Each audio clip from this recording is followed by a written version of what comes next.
یہ ذرا ایک عجیب حدیث مبارکہ ہے، انس رضی اللہ عنہ اس کے راوی ہے، فرماتے ہیں کہ نبی علیہ الصلوۃ والسلام نے ارشاد فرمایا الا اخبرکم ان اقوام لیسوا بانبیاء ولا شہداء، کیا میں تمہیں ایسے لوگوں کے بارے میں نہ بتاؤں نہ وہ انبیاء ہوں گے نہ وہ شہداء ہوں گے، یغبطہم یوم القیامت الانبیاء والشہداء، قیامت کے دن ان پر انبیاء اور شہداء رشک کر رہے ہوں گے۔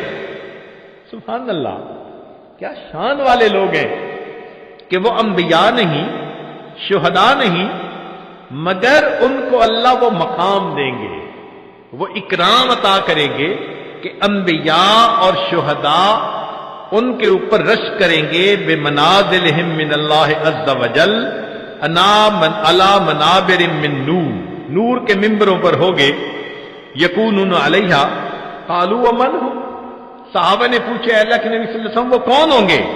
قال، نبی علیہ السلام نے فرمایا الذین یحببون عباد اللہ الی اللہ ویحببون اللہ الی عبادہ وہم یمشون علی الارض نصحا، کہ جو بندوں کو اللہ کا محبوب بناتے ہیں اور اللہ کو بندوں کا محبوب بناتے ہیں، اور وہ دنیا میں لوگوں کو نصیحت کی بات کرنے والے۔ صحابہ اللہ نے پوچھا اے اللہ کے حبیب صلی اللہ علیہ وسلم، بندوں کو اللہ کا محبوب بناتے ہیں، یہ بات سمجھ میں نہیں آتی۔ یہ تو سمجھ میں آتی ہے کہ اللہ کو بندوں کا محبوب بناتے ہیں، بندوں کو اللہ کا محبوب کیسے بناتے ہیں؟ نبی علیہ السلام نے فرمایا کہ وہ لوگوں کو نصیحت کرتے ہیں، گناہوں سے روکتے ہیں، یأمرونہم بحب اللہ وینہونہم یعنی اما کرہ اللہ فاذا اطاعوہم احبہم اللہ۔ تو جب بندے گناہ چھوڑ دیتے ہیں اور اللہ کی فرما برداری کرتے ہیں، وہ اللہ کے محبوب بن جایا کرتے ہیں۔ اب سوچئے کہ نبی علیہ الصلوۃ والسلام نے جن لوگوں کے بارے میں یہ بتلایا وہ آج امت میں ہمیں اپنی آنکھوں سے نظر آ سکتے ہیں۔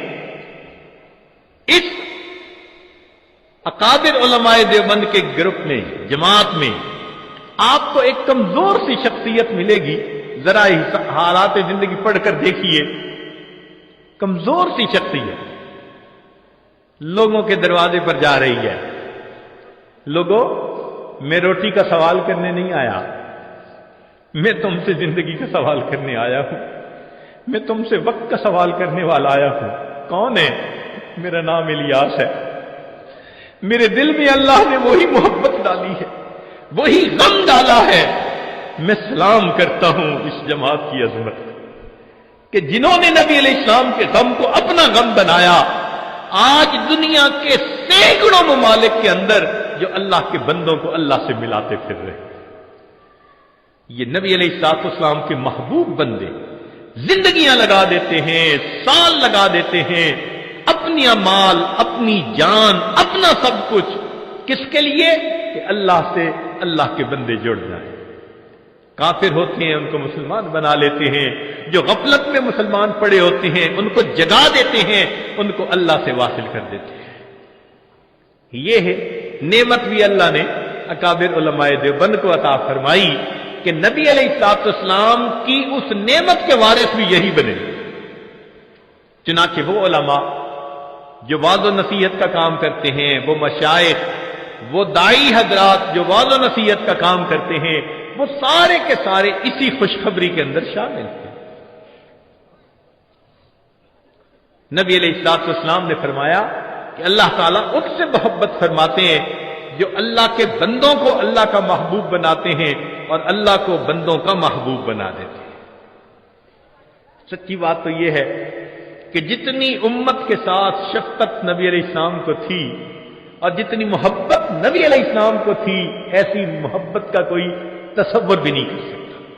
آپ ذرا غور کیجئے، دنیا میں جتنی محبتیں ہیں سب غرض والی محبتیں، میاں بیوی کی محبت غرض، بیوی کو خاوند کی ضرورت ہے، خاوند کو بیوی کی ضرورت ہے، اولاد ماں باپ کی محبت غرض، اولاد کو ماں کی ضرورت ہے، باپ کی ماں باپ کو اولاد کی ضرورت ہے، بھائی بھائی کی محبت بھی غرض، ایک دوسرے کے ہیلپ کی ضرورت ہے، پڑوسی پڑوسی کی محبت بھی غرض کی بنیاد پہ ایک دوسرے کی ضروریات ہوتی ہیں، حتیٰ کہ اگر استاد شاگرد کی محبت ہے تو وہ بھی غرض کی۔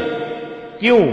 استاد پڑھا رہا ہے کہ مجھ سے اللہ راضی ہو جائیں گے، اور شاگرد پڑھ رہا ہے کہ مجھے علم مل جائے گا۔ حتیٰ کہ پیر مرید کی محبت بھی غرض کی محبت، کہ مرید کے دل میں میری تربیت ہوگی اور پیر کے دل میں کہ اللہ راضی ہو جائیں گے۔ تو معلوم ہوا کہ غرض جیسی بھی ہو ہے تو غرض نہ پیچھے۔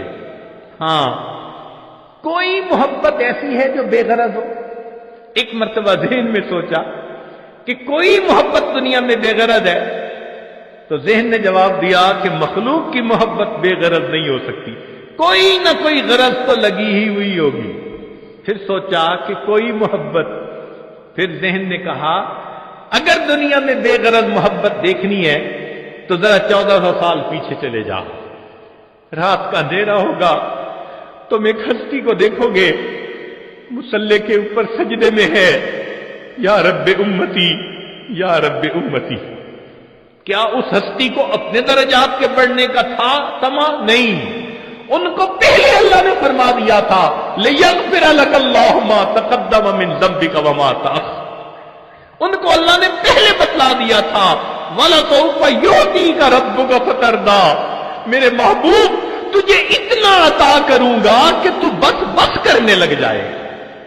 پھر وہ ہستی کیوں رو رہی ہے؟ اتنا لمبا سجدہ کہ بیوی اٹھ کے پاؤں ہلا کے دیکھتی ہے کہ ابھی زندگی تو ہے یا نہیں۔